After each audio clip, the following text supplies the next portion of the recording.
Hello truckers, drivers, and adventurers. I am the Killer Trucker. We are here where we left off.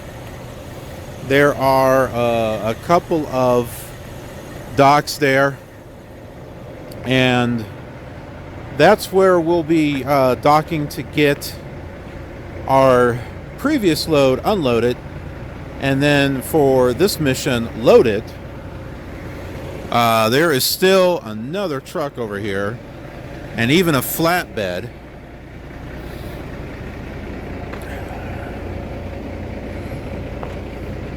So after 11 hours or so, they finally called us back here. But even then, I don't know how long it's going to take. So basically what we're going to be doing is we're going to be coming through like this and around and then backing up. Okay, so the green truck just backed in. The Swift truck over here just came out. He slid his tandems all the way forward. I saw that. And then he went and shut his doors. Yeah, and I think this place is all the recycled boxes and stuff. You know, they're in the box compactors. I think this is all they do here.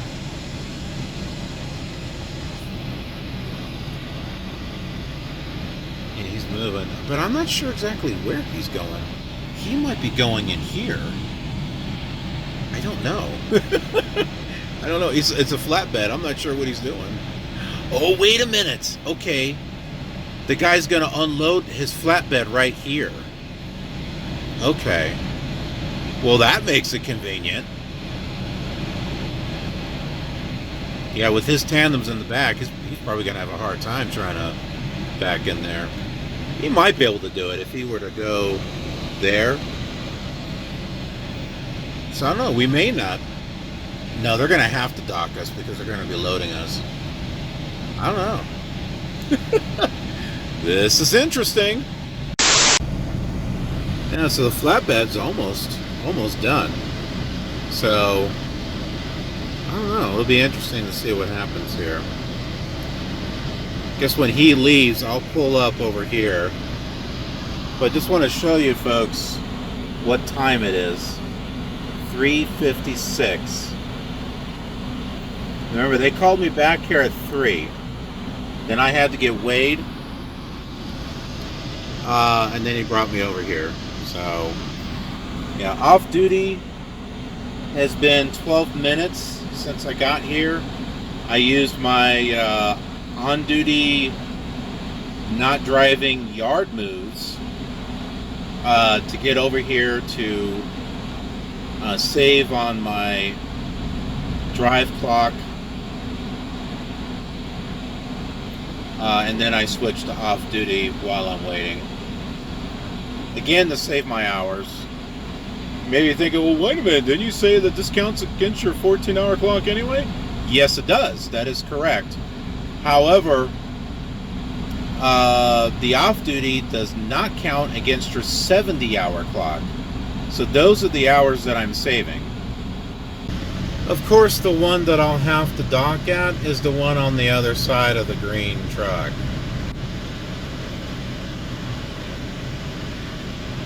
I think if I pull forward and turn my truck and just pull straight and then start to turn this way, I think I'll be able to back that truck. I think I'll be able to straighten out the trailer to where it's straight with the dock, and then all I got to do is follow it back in or something. So this is like, oh man, this is going to be like half sight side and half blind side, I think. Of course, you know, this would happen to me, right? The new driver.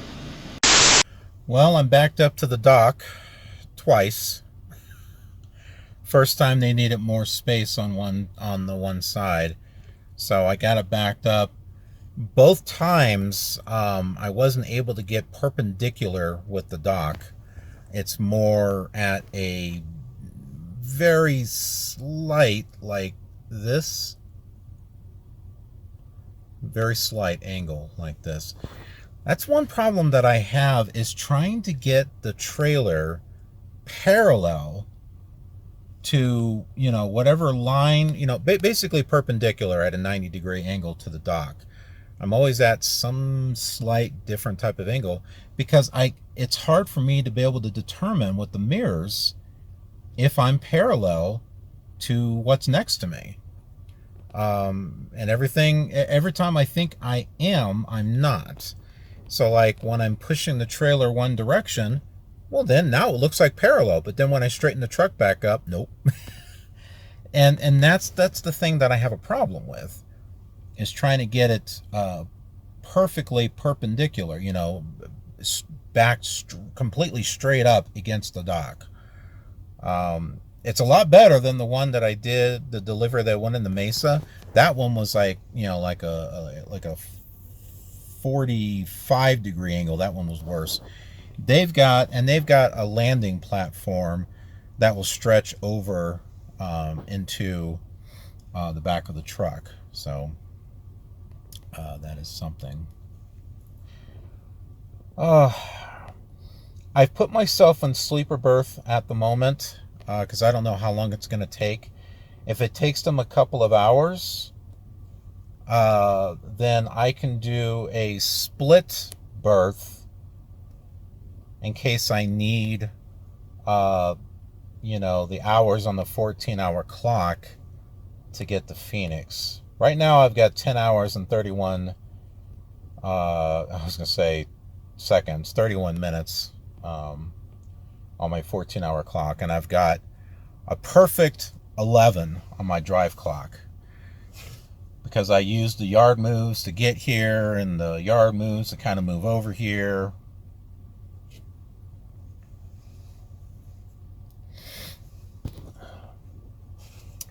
And I thought of a way to be able to look out my blind side as I'm backing up. I had a problem that the other truck that was there that I was trying to park next to, every time I tried to move in, it kept swinging around in his direction.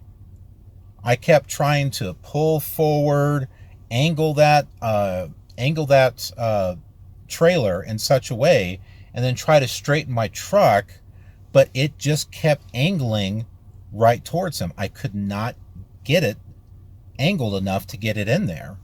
But he did say, "Oh, I'm going to be leaving." I'm like, well, thank goodness.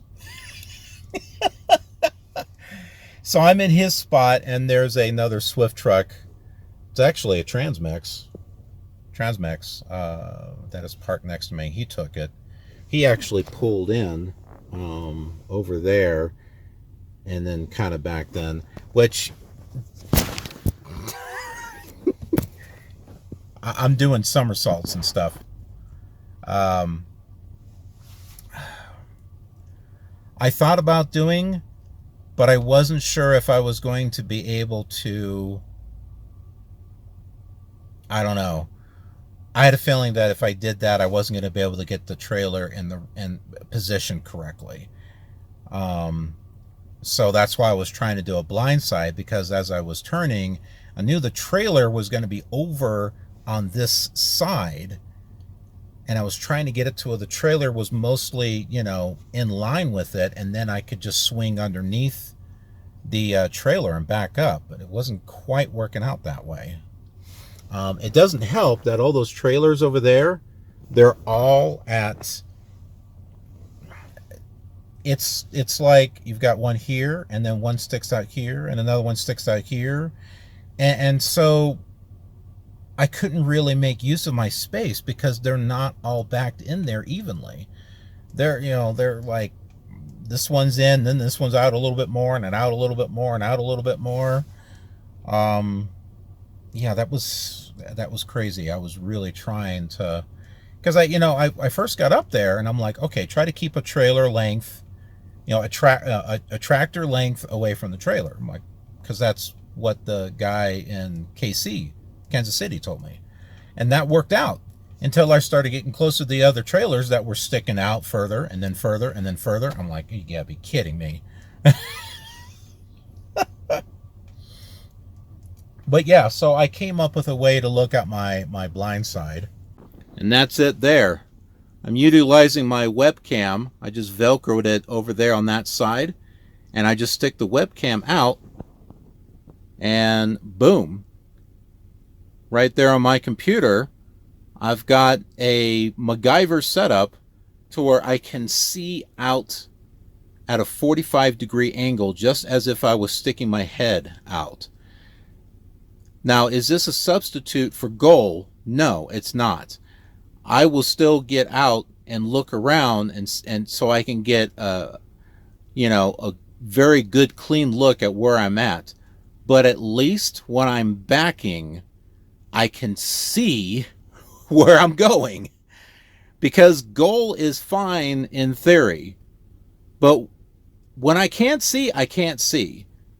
So yeah, I can get out and look, and then I can start backing and not see what I'm doing, and then wonder, did I go far enough? Did I go too far?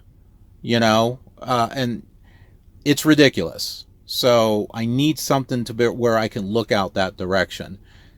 I'm a very visual-oriented person. Being a YouTuber, doing all kinds of videos, that comes, that's like a no-brainer. Yeah, my mind is not going to be able to process going out and looking and then saying, oh, I got plenty of room and just do whatever. No, I'm going to wind up screwing something up. If I can't see what I'm doing, I'm going to wind up doubting or overcompensating or whatever the case is. I've got to be able to see what I'm doing. But at least it gave me an idea for another type of magnetic camera. So like I mentioned, I wanted to get a magnetic camera and put it on the back of the trailer. Magnetic because I can take it off. So I can slap it on there when I need to, and then take it off when I'm done. Some of these cameras, they can move. They can move right or left or whatever, up or down. And that means that what I can do is I can get another one, slap it on the side door, and then angle the camera in such a way to where I will be able to see what that trailer is doing over in that direction. So, because unfortunately in this business, it's not like you're being given detailed training. You're given just enough training to legally get you out on the road. It's just enough training to get your license. If you wind up going to Top Gun with Swift, then you get just enough information in regards to other backing maneuvers, such as blindside 45, blindside 90, and a sight side 45 and a sight side 90, and an offset, which I'm still having trouble with the whole offset thing. I managed to do it a little bit better on this one, but you're supposed to do that whole S shape. Well, that's what they taught in Top Gun. Whenever I do that, I mess it up. Because if you need more, or if you need to move your truck more this way, well, in theory, you're supposed to slither your way this way and slither away your back and then go straight. But sometimes, I guess what happens is when I do this, the trailer winds up going like this. And then when I switch it back, it winds up being off. But then, of course, the Academy says, hey, if you need more space, let's say you need to go that way, so you need more space on this side, then turn hard that direction, go that way for couple of seconds, and then go back that way hard, couple of seconds. Because when you go this way, what does your trailer do? Your trailer starts swinging this way. You know, the direction where you want to fill that gap. Okay. They needed me to move the truck over because they couldn't get the landing thing in there. But it's in there now. The landing, they got it in there, so we're good to go. Oh my word. Well, not good to go, but good for them to go and unload the stuff. You know, what I did in regards to seeing if the trailer was parallel or not, I just got out and looked to see if the trailer was parallel, you know, to what I'm backing up against. And then finally, when it was, then I went ahead and straightened it up. Now, keep in mind, I had to slide the tandems to the back, so that way, you know, the whole truck doesn't tip over, because they're carrying, I mean, you can see the stuff that they're, you know, that they're hauling there, big forklifts and pallets of recycled cardboard and stuff. So I'm pretty sure that stuff is going to be heavy. But, yeah. The point is I've got it backed up finally. Well, the Transmex fella has taken off. Someone new is coming in. He slid his tandems. Ooh, do you see that? It was just moving. He's doing exactly what I was thinking of doing. He's trying to blindside his way back through here.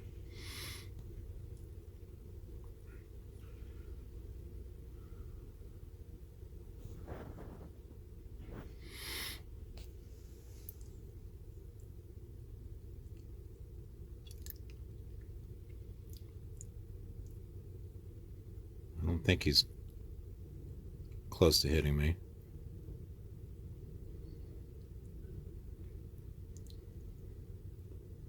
That was along the lines of what I was trying to do.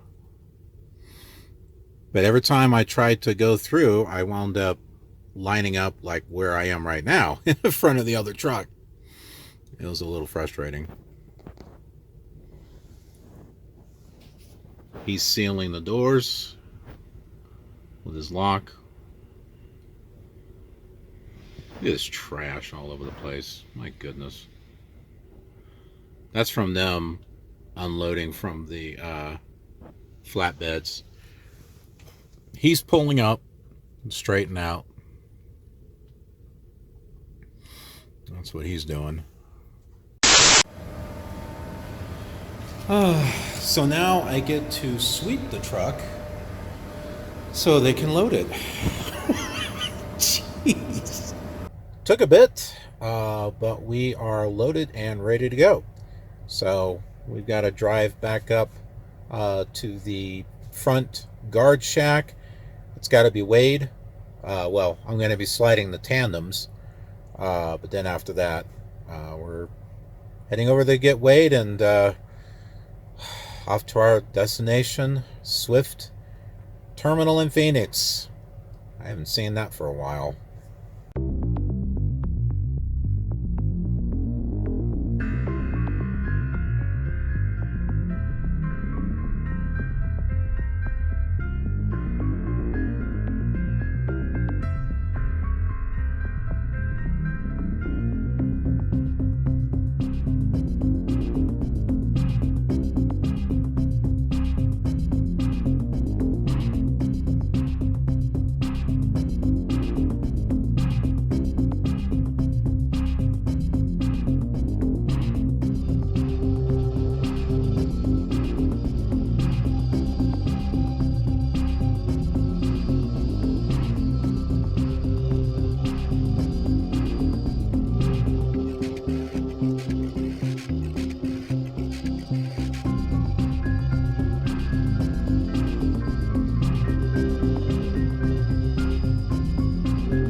Okay, we are all set to go. The doors are closed. It's hard to explain what's back there. It's like these big rolls of something. Think of like a toilet paper roll, you know, like the cardboard thing, and just enlarge it by 10. And that's what it looks like. There's like several of those things back there. That's what it looks like. So we got ourselves weighed, and oh my goodness, we're ready to go.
Okay, since this is going to California, I didn't have the tandem slid exactly at 40. I got it now.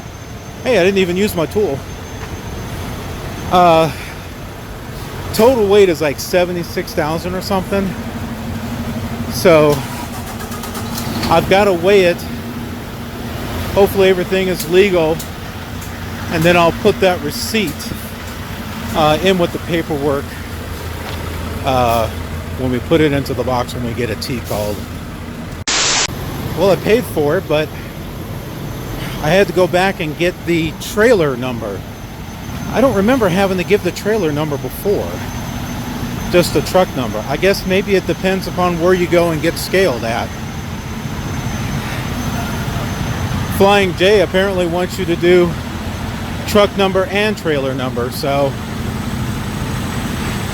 just bring both with you if you have to get it scaled.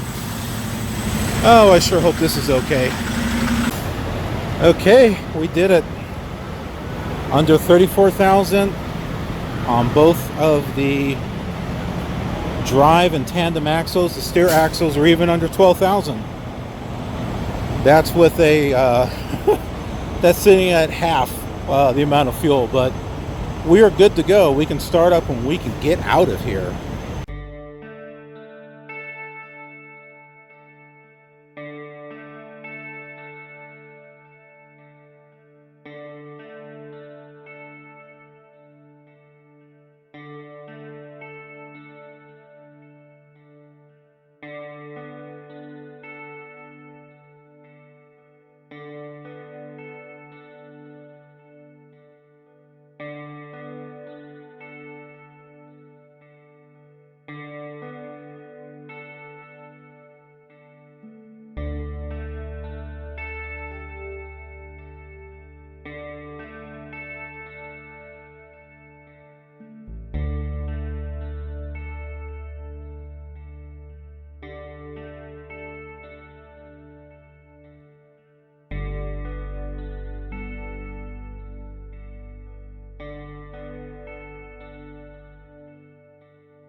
All right, well, we are taking a break. It's kind of a nap break. It's been a rough 24 hours. So I am going to rest a bit because my eyes are kind of fading. Like everything is just kind of looking blank out in front of me. So I don't want to push it. And I'm going to be using the split sleeper berth this time.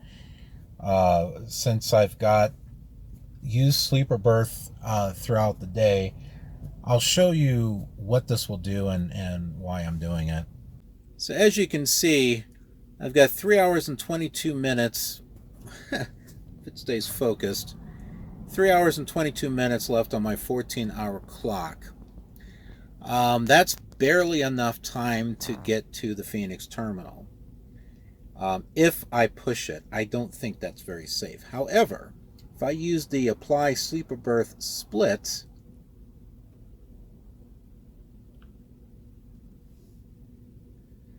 then you'll see what it does is it brings it up to 6 hours and 53 minutes, which is a lot better. So that's what I'm going to be doing. And laying down for a bit. Hello, this is your weather report for today.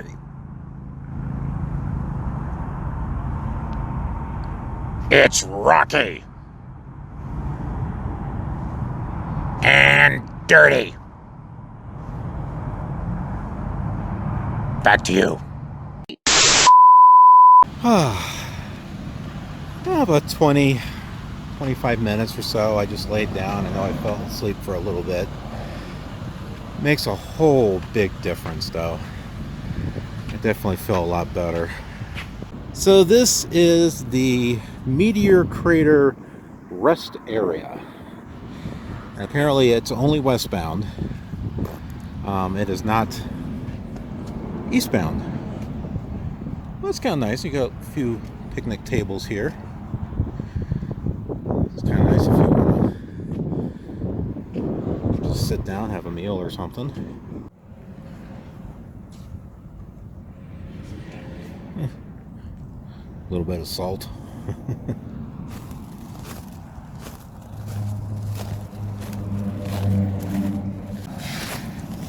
Well, I got myself a Mountain Dew here, just to give me a little bit of pep in my step, so we can make it all the way to Phoenix. Should be able to do it in one go. I did put in my Garmin a couple of other rest areas just in case, because I don't want to push myself beyond fatigue. So I've got the rest stops in there just in case I do need to stop. But right now, we're ready to get going again. For those of you who are fans of American Truck Simulator, keep an eye on the drive, because we are going to be heading into Flagstaff. You're going to see how this is one of the neat things about Arizona, is that there is just like all types of life here. So with the brown desert kind of area, even though it's really cold, we're going to get to an area where there's just going to be trees, all kinds of trees. And then we'll be going south on Interstate 17, and it's going to be a long drop. Not quite like the I-70 over in Colorado. But it is for a few miles, but not like the Rockies. But yeah, you'll notice how all the big trees and everything will disappear. So for those of you who have played American Truck Simulator, hey, now you can see the real thing.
Okay, I'm really stressed out right now, on the verge of having a panic attack.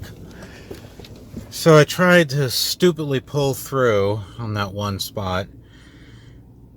I thought I was going to be able to do it because of, you know, truck stop, or not truck stops, rest stops, you know, they're at an angle.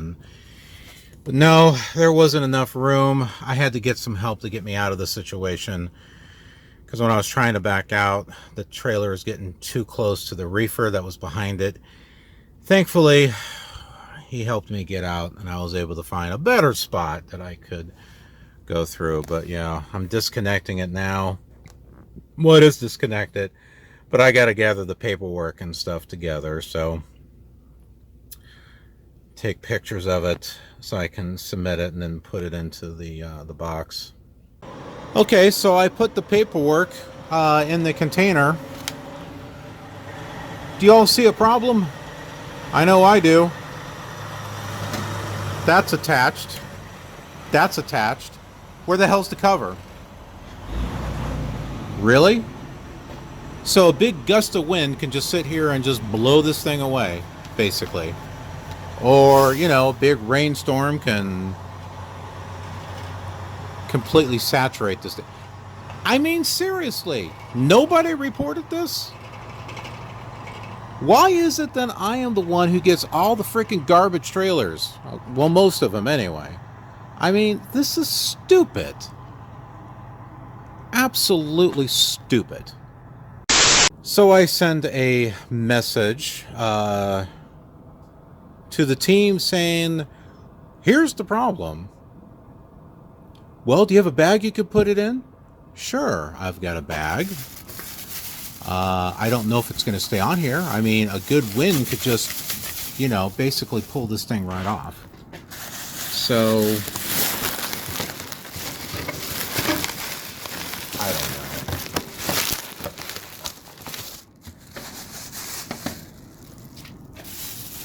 I mean, come on. This is ridiculous. Of course, who gets a trailer like this? Me.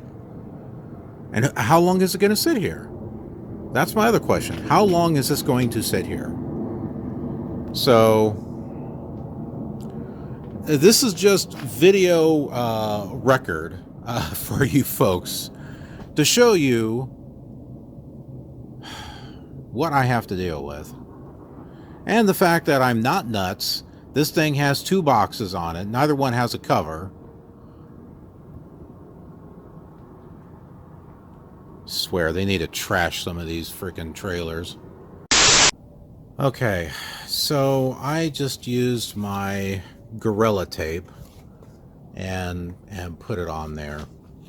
Oh my freaking word. Can't be freaking simple, can it?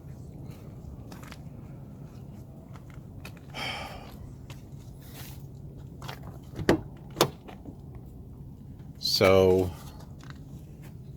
I contact the team, say, hey, here's the problem. Oh, do you have a bag? Do you have any duct tape?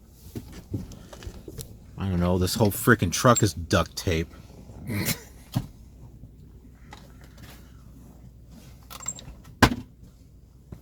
freaking God, man. I mean, do I need to have like a freaking carry a shop with me with freaking drills and sanders and duct tape and who knows what else because freaking equipment is trash? I mean, really? I mean, it's a good thing I had that.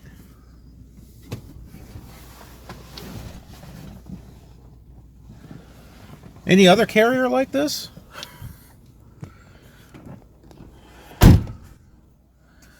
And for those of you with Swift, do you have to deal with this crap too? Is it just me? I mean, it's a huge company. So I figure someone else has got to be dealing with this too. But how is it that I am dealing with crap trailers almost 90 to 95% of the time?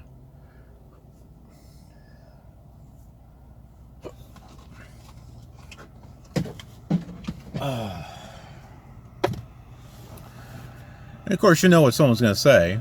Welcome to trucking. You know what I got to say to that? Bite it, buckwheat.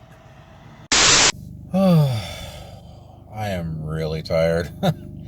It has been crazy. Well, we'll go ahead and wrap things up here. I'm getting attacked by a, I don't know, helicopter. They're coming after me. I'm so tired, I don't even know what to think. Yeah, if you like the series, thumbs up, subscribe, all that good stuff. Really appreciate it. I really need to get my beard trimmed. It's all fluffy and blah and stuff. I got a lot of stuff to do on my home time, which isn't very much. But yeah, thanks for watching, and I will see you on the next episode when we head back out again. And I hope we get some more smoother deliveries this time, because it's just been absolutely nuts these past several weeks. Anyways, I'll see you then. Have a killer awesome trekking day.